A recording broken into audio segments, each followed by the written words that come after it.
Well, the murder of George Floyd put the inequalities in our society into the spotlight, but those problems aren't new. Years ago, Boston hired a chief resilience officer to tackle them. Louisa Moller spoke with her about what's changed and what still needs to. With the hum of playing school kids behind her, Dr. Atia Martin explains how her lifelong quest for racial equity started with her family of 5 kids. They're trying to figure out how to raise them as healthy Black young men and young ladies. Martin took that passion and ran with it to the federal government, the Boston Police Department, as Boston's first chief resilience officer under Mayor Marty Walsh in 2015.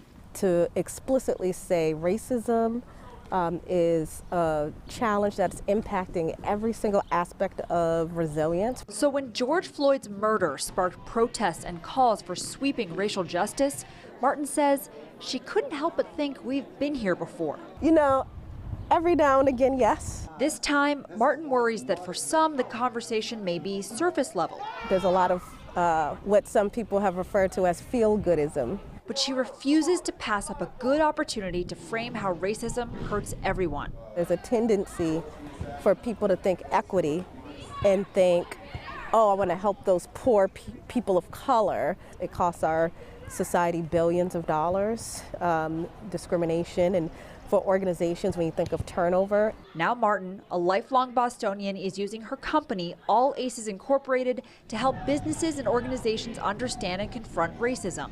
It's something she says every individual can do if they take the time to think critically. That there's more hope, that there's more love, but there's also more intentional action. Even if sweeping change doesn't happen overnight. In Hyde Park, Louisa Moller, CBSN, Boston.